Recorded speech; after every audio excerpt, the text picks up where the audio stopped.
सप्रेम जय महाराष्ट्र. महाराष्ट्रभरातून शिवसेना एक वादळ या माध्यमाला पाहणाऱ्या तुम्हा तमाम प्रेक्षकांना, सर्व शिवसैनिकांना माझा अनिश गाढवेचा मानाचा जय महाराष्ट्र.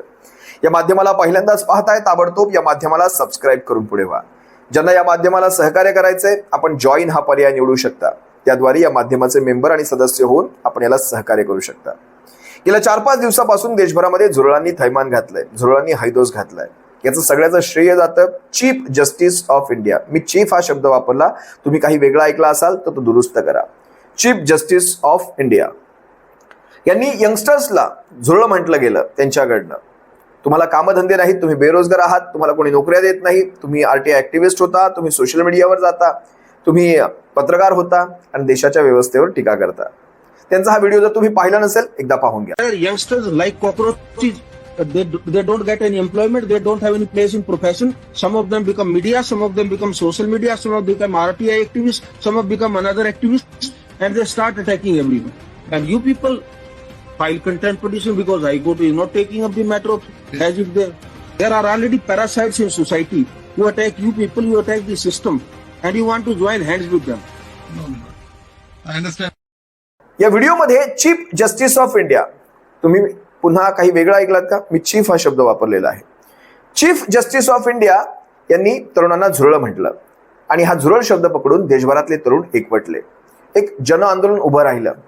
म्हणजे 100 वर्ष जुन्या काँग्रेसला, 60-70 वर्ष जुन्या या भारतीय जनता पक्षाला जेवढे फॉलोअर्स मिळाले नाहीत, ते 4 म्हणजे गेल्या 3-4 दिवसातच तुम्ही पाहिलं असाल, जवळपास 1.5 कोटींच्या वरचे फॉलोअर्स या कॉकरोच जनता पार्टीला मिळाले. नावही भारतीय जनता पक्षाच्या नावाला साधर्म्य असलेलं नाव कॉकरोच जनता पार्टी, CJP, क-ज-पा.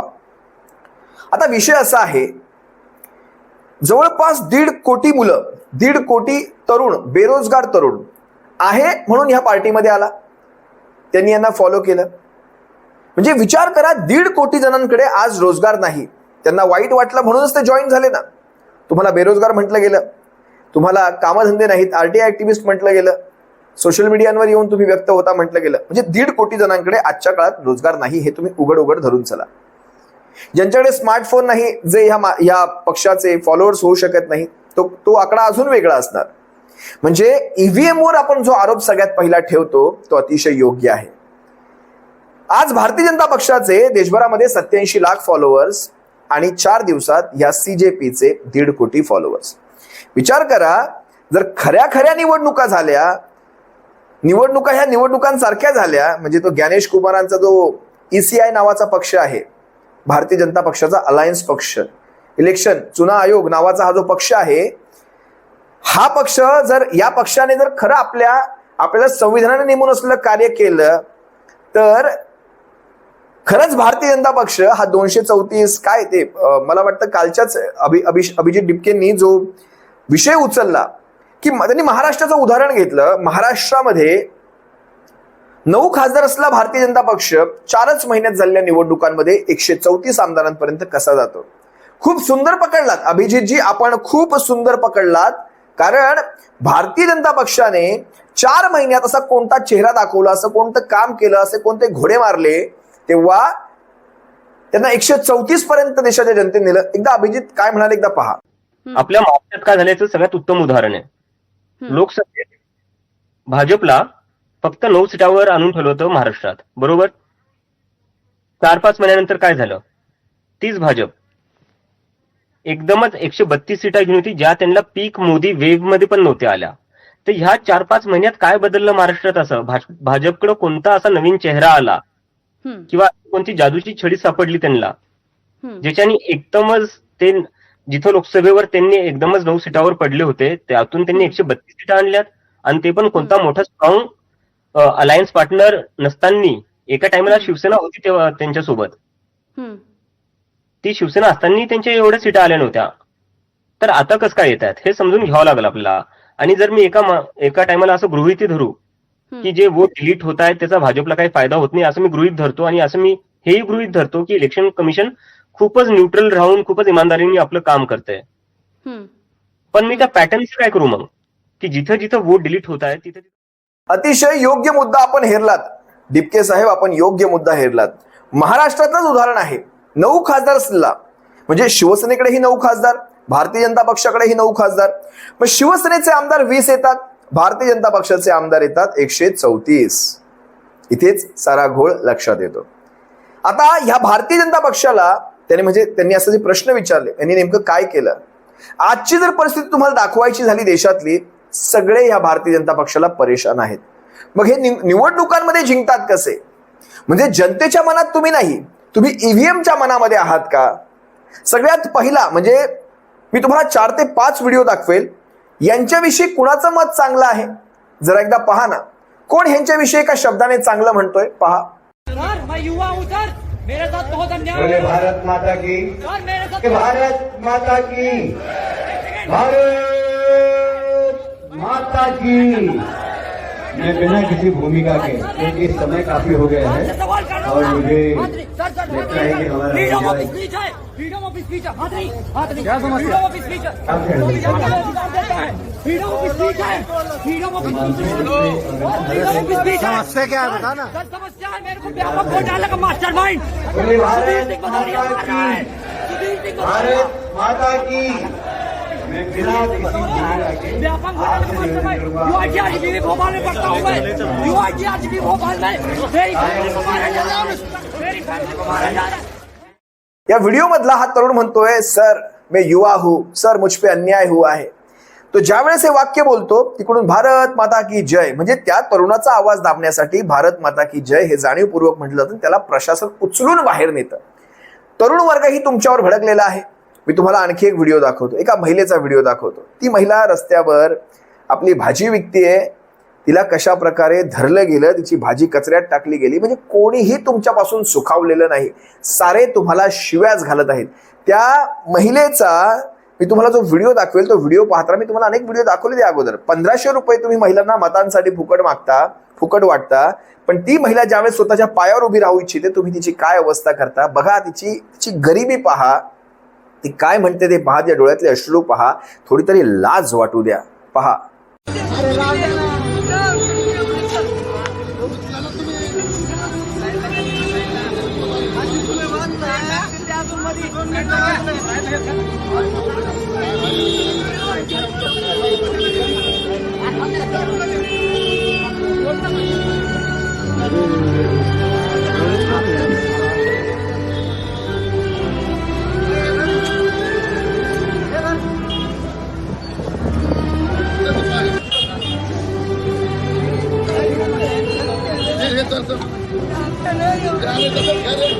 जेवढं हाताला येतं तेवढं चालेल त्याला.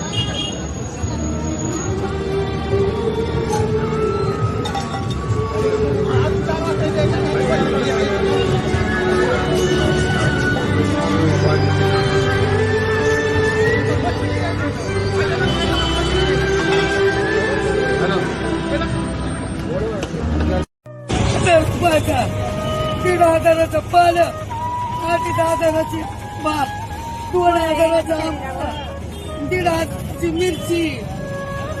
तुमचे पैसे सकाळपासून विकलेले, तेच कुठंच गेले. तुमचा जेवणाचा डबा त्याच्यात टाकला. या ठिकाणी बघा आहे ना, बरोबर आहे ना. गप्पा आजी गप्पा, रडू नका आता. हो हो सर आहे, खरं ना. गोरगरिबावरच आहे ते. मी तेच बघितलं आता. ते फक्त गोरगरिबासाठीच आहे. श्रीमंताच्या ह्यांच्या दम नाही यांच्याकडे जायला. श्रीमंताकडे कितीतरी श्रीमंताचे अतिक्रमण आहे, तिथे जायला हे नाहीये.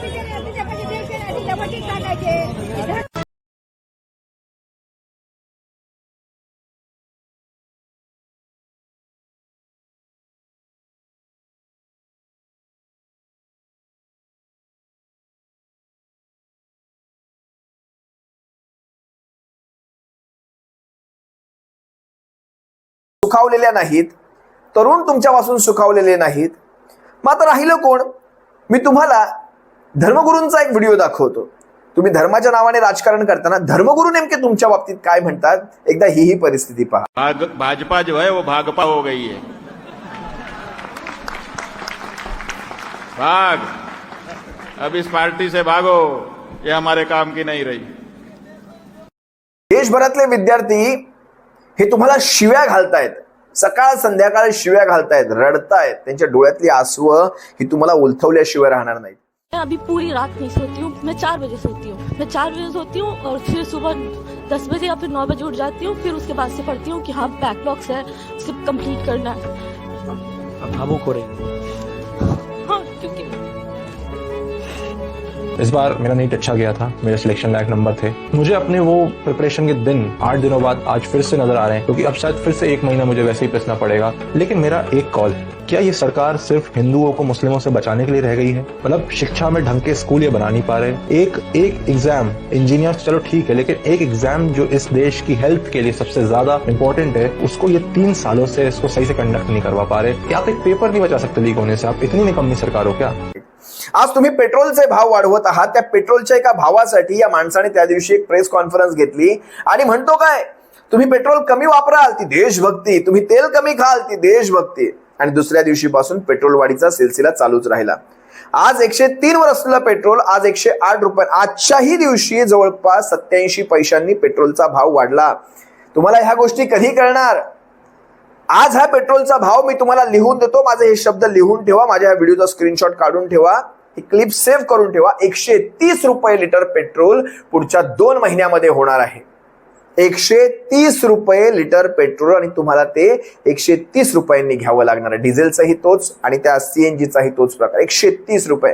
आजच बघा, म्हणजे 2 दिवसांपूर्वी 1 रुपयाने भाववाढ झाली होती. आज पुन्हा 87 पैशांनी. पहा बातमी आहे, पेट्रोल डिझेलच्या किमतीत वाढ झाली. त्याबाबतची पेट्रोल डिझेलच्या किमतीमध्ये तिसऱ्यांदा वाढ झालेली आहे. पेट्रोलचे दर 87 पैशांनी तर डिझेलचे दर 91 पैशांनी वाढलेले आहेत. गेल्या 10 दिवसातली ही तिसरी दरवाढ आहे. पेट्रोल डिझेलच्या किमतीत तिसऱ्यांदा दरवाढ झालेली आहे. पेट्रोलचे दर 87 पैशांनी तर डिझेलचे 91 पैशांनी वाढलेत. अपडेट्स घेऊयात आमचे प्रतिनिधी चैतन्य गायकवाड यांच्याकडून. चैतन्य, गेल्या 10 दिवसात ही तिसरी दरवाढ आहे. आपण बघतोय की गेल्या 10 दिवसात तिसऱ्यांदा पेट्रोल डिझेलच्या दरात वाढ झालेली आहे. नवी दिल्लीत आता पेट्रोलचे दर 87 पैसे तर डिझेलच्या दरात 91 पैशांची वाढ झाली. गेल्या 10 दिवसांपासून सलग तिसऱ्यांदा पेट्रोल डिझेलच्या दरात ही वाढ करण्यात आली. त्यामुळे एकूणच आता सर्वसामान्यांना देखील आता याचा फटका बसणार आहे. मला एक सांगा, तुम्ही भाववाढही करत आहात, बरं त्या भाववाढीला आम्ही कसं बसं सहन करून तेही पैसे द्यायचा प्रयत्न करतो, तर आम्हाला पेट्रोल डिझेल उपलब्ध नाही. आज शेतीच्या मशागतीची कामं चालू आहेत. जवळपास पावसाळ्याचा हंगाम हा तोंडावर असताना तुम्ही डिझेलसाठी तुमची ट्रॅक्टर्स उभे आहेत. ती मशागत करायची कशी? थोडी तरी लाज शरम वाटायला पाहिजे. काही पंपांवरची ही अवस्था पहा.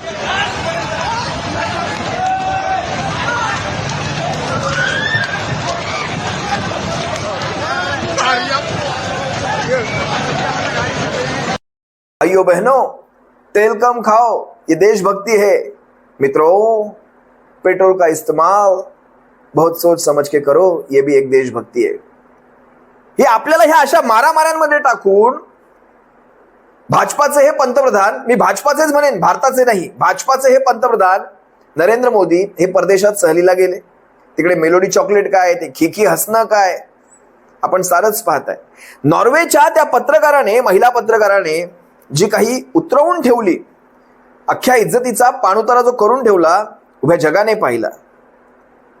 काँग्रेस अध्यक्ष राहुल गांधी ज्यावेळेस यांना गद्दार म्हणाले, भाजपाला गद्दार म्हणाले, त्यावेळेस महाराष्ट्र भाजपाचा विशेष सांगतो, सारेच्या सारे नेते कशा प्रकारे राहुल गांधीच गद्दार आहेत हे सांगण्यासाठी, हे प्रूफ करण्यासाठी, सिद्ध करण्यासाठी उतरले. मी महाराष्ट्र भाजपाचं समजू शकतो, त्यांच्याच बुडाखाली आग लावली होती राहुल गांधींनी. हे एकनाथ शिंदेचं हे भाजपाच्या समर्थनार्थ उतरण्याचं काय कारण? शब्द झोंबला का? तो जो शब्द राहुल गांधींनी वापरला तो एकनाथ शिंदे आणि त्यांच्या गटाला सुद्धा झोंबला का? मला नवल वाटतं. पण त्यानंतर जर ह्यांना झणझणीत अंजन घालायचं असेल ना यांच्या डोळ्यामध्ये, मी तुम्हाला एबीपी माझाचा तो पोल दाखवतो. एबीपी माझाने या शब्दावर पोल घेतला, तुम्हाला राहुल गांधींनी पंतप्रधानांविषयी केलेलं वक्तव्य योग्य आहे का? होय नाही मध्ये उत्तर द्या. 70% लोक होय म्हणतायत, राहुल गांधी जे म्हणाले ते योग्यच आहे. थोडी तरी शरम वाटू द्या रे भाजपाईंनो, थोडी तरी शरम वाटू द्या. पहा आता थेट जाऊयात पोल सेंटरला आणि पाहूयात आजच्या प्रश्नावरती महाराष्ट्राने काय कौल दिलाय. त्यावरूनही आपल्याला कळेल की भाषेबद्दल काय वाटतंय जनतेला. राहुल गांधींनी पंतप्रधान गृहमंत्र्यांविषयी बोलताना गद्दार शब्द वापरणं तुम्हाला पटतं का? 17% लोक म्हणतायत होय, 30% नाही. या व्हिडिओचं एका शब्दात, एका वाक्यात वर्णन करू का? थोबाडावर आपटणं. थोबाडावर आपटणं. भारतीय जनता पक्ष थोबाडावर आपटत आहे. 70% लोक एखाद्या माध्यमावर येऊन तुम्हाला जर म्हणत असतील होय राहुल गांधी जे म्हणाले ते योग्यच आहे, मग विचार करा, जे आम्ही म्हणतो हे ईव्हीएमचं यश नाही का? देशभरातली जनता ह्यांच्याविषयी जे मत ठेवून आहे ते मत विरोधातलं आहे. देशभरातली जनता म्हणते हा भारतीय जनता पक्ष जितकी जास्त आता इथून पुढे आपल्या उरावर बसून राहील तितकं जास्त आपलं नुकसान आहे. मग अशा परिस्थितीत या भारतीय जनता पक्षाला मत कोण देतं? ईव्हीएम मशीन देते. हे हाल, हे आणखी काही दिवस तुम्ही पहा काय परिस्थिती होऊन जाणार आहे. ते आपल्याला काहीच खरेदी करण्याच्या परिस्थितीत हे ठेवणार नाहीत. तुम्ही साधं पेट्रोल खरेदी करू शकत नाही. त्या निर्मला सीतारामन म्हणतात हमारा रुपी ठीक चल रही, म्हणजे रुपया कोसळत नाहीये, डॉलर सुधारतोय, डॉलर आपला विकास करतोय, रुपया जागेवरच आहे, रुपया कोसळत नाही. म्हणजे उद्या जर तुम्हाला म्हटलं पेट्रोल महाग होत नाहीये, ते पेट्रोल विकत घ्यायची तुमची लायकी कमी होत चाललेली आहे. म्हणजे सोप्या भाषेत हे असंच, पेट्रोल जागेवर आहे, पेट्रोलच्या किमती काही वाढत नाहीयेत, तुम्हाला ते पेट्रोल विकत घ्यायची तुमची लायकी वाढवावी लागेल, हे असं आहे. बघा ना, आणखी देशातल्या तरुणांची ही मतं पहा, काय म्हणतात त्यांच्याविषयी पहा. चलो आ गई फोटो. हमारा पूरा शरीर कांपता है, पता है हमारी हालत खराब हो गया. तुम्हें बाद में बात करेंगे, नहीं तो पुलिस बुला के बाहर निकाल दूंगा. अबे शांत बैठ. इलाज ही ना हो रहा, फिर किस काम की सरकार है ये? मर जाएंगे जब वो इलाज इनका का मोदी है ये. छोड़ो यार, तुम फोकट प्रश्न मत पूछो. पहले में हमारी सैलरी बढ़ाई 21 रुपए बढ़ाई. 21 रुपए में क्या होता है? जो आर्गुमेंट करने वाले लोग हैं ना, ये सबसे देश में एंटी नेशनल है. क्यों आप सवाल पूछते हैं लोगों को? नहीं, आप ऐसा मत करो. मैं आपको कोई प्रेस वार्ता में बुलाया नहीं हूँ. गोली मार देते हैं, 2 मिनट में मर जाते हैं, इन्होंने टॉर्चर कर रखा है. क्यों दे इस्तीफा? इस्तीफा नहीं देंगे. क्यों दे इस्तीफा? इस्तीफा किस बात की मांग रही है आप? पहली सरकार देख रहे जो रोजगार छीन रही ईमानदारों को. क्या करते हो चौथी अपने का. देशातल्या सर्वच घटकांची मतं ही भारतीय जनता पक्षाविषयी नाराजीची आहेत. मी तुम्हाला तरुणांचे व्हिडिओ दाखवले, विद्यार्थ्यांचे दाखवले, महिलांचे दाखवले, अगदी धर्मगुरूंचे सुद्धा दाखवले. जर सर्वच्या सर्व भारतीय जनता पक्षावर जर नाराज असेल तर मग भारतीय जनता पक्षाला मतदान करताय तरी कोण? विचार करा. वाईट एका गोष्टीचं वाटतं, 2029 पर्यंतचा वेळ आहे, 29ला पुन्हा लोकसभा येतील, तोपर्यंत काय केलं जाईल? एखादी नवीन योजना येईल, एखाद्या मंदिराचं उद्घाटन होईल, तुमच्या तोंडात पुन्हा अफूच्या गोळ्या घातल्या जातील, धर्माच्या गोळ्या घातल्या जातील, धर्मांधतेच्या गोळ्या घातल्या जातील. त्या अफूच्या गोळ्या खाल्ल्यानंतर तुम्ही झिंगाल. तुम्हाला मग हे जे काही गेल्या 4-5 वर्षांमध्ये घडलं ते लक्षात राहणार नाही. तुमच्यामध्ये ते अंधभक्तीची लक्षणं दिसून येतील. 1500, 2000च्या त्या योजना आणल्या जातील, त्यातून पुन्हा तुम्ही झिंगाल. एक असं इमॅजिन करा, एक चित्र इमॅजिन करा. भारतीय जनता पक्ष तुमच्या समोर अशी पुंगी वाजवतोय आणि तुमच्या तोंडामध्ये 500च्या 3 नोटा आहेत आणि तुम्ही असे डुलतायत त्यांच्या पुढे. किती घाण वाटतं ना ऐकून, विचार करून सुद्धा. ही सत्य परिस्थिती आहे. 1,500 पायी आपल्या महिलांनी मतदान केलं भारतीय जनता पक्षाला. 1,500च्या पायी. आपल्या नवऱ्याच्या नोकऱ्या गेल्या तरी चालतील, मुलांना रोजगार मिळाला नाही तरी चालेल, मुलं झुरळं झाली तरी चालतील, पण 1,500 महत्वाचे गोष्टींचा विचार करा. आणि जर कुठेतरी काहीतरी वाटत असेल आम्ही ज्या गोष्टी बोलतोय त्या योग्य असतील, कमेंटमध्ये नक्की व्यक्त व्हा की 2029ला हा शब्द तुम्ही लिहा कमेंटमध्ये. आज मला पाहणाऱ्या सर्व प्रेक्षकांनी आपल्या कमेंटमध्ये व्यक्त व्हावं. 2029 भाजपाचा शेवट. 2000, बघा मी पुन्हा हे वाक्य सांगतो, तुमचं हे वाक्य कमेंटमध्ये येऊ द्या. ज्यांचं हे वाक्य कमेंटमध्ये असेल 2029 भाजपाचा शेवट, त्या प्रत्येक कमेंटला मी माझी वैयक्तिक प्रतिक्रिया देणार आहे. नक्की करा. 2029 भाजपाचा शेवट हे कमेंटमध्ये व्यक्त व्हा आणि या व्हिडिओला लाईक सुद्धा करा. सप्रेम जय महाराष्ट्र. काळजी घ्या.